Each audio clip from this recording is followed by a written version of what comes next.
Welcome to another episode of Explaining the Joke, the video series where I take all the joy out of jokes by talking about it in detail.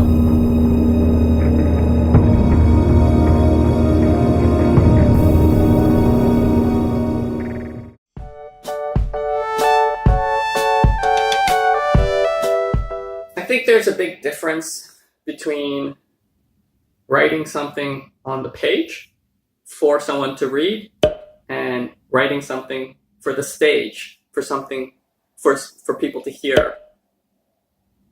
You can read and take in so much more information, so much more detail than what you hear. You know, when something's coming in to your ears, it comes really quick, right? But when you read, you kind of have periphery, you can quickly look back at the word, or you can read at the pace you want to read, and the pace that makes you understand everything. But everyone's listening at different rates. Everyone has different comprehension. So you kind of don't want to leave anyone behind when you do a joke. So generally, you want to keep things simpler. You want to have like one idea and one idea only. Or when you're describing things, you want it not to be so heavy or complicated or flowery. Generally, when I use adjectives, my goal is to create a funny image in the person's mind's eye. You know, it's not as important to sound cool or smart or like impressive or use like impressive words.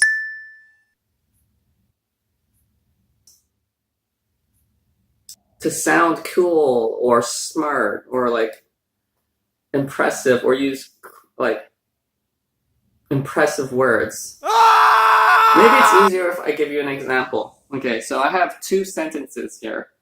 Which one do you think is better for the stage? My parents constantly set me up on dates. They're like these two 70-year-old Asian pimps. Or, my parents constantly set me up on dates. They're like these two overbearing, self-serving monsters. Okay? Again, very quickly. My parents constantly set me up on dates. They're like these two 70-year-old Asian pimps versus they're like these two overbearing, self-serving monsters. Okay.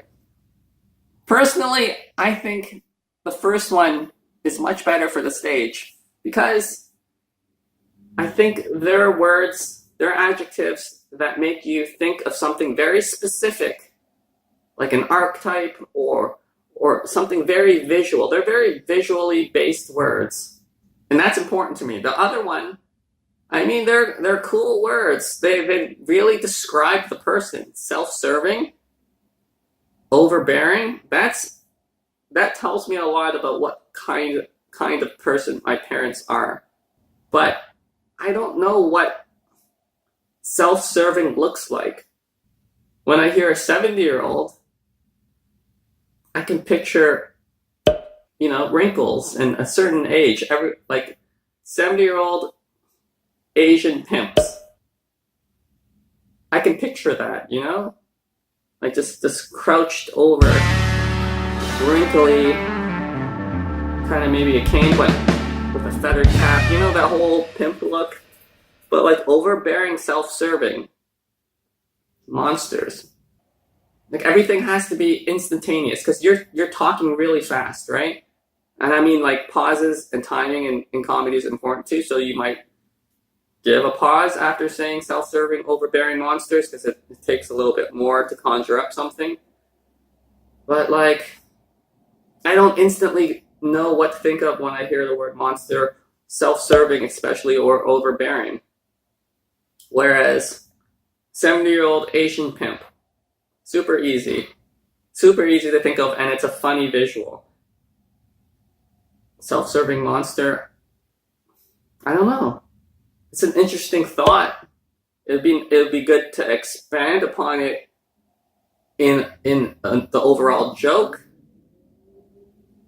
But as an adjective, to describe and to help with a visual, I don't think it's as good. Do you agree or disagree?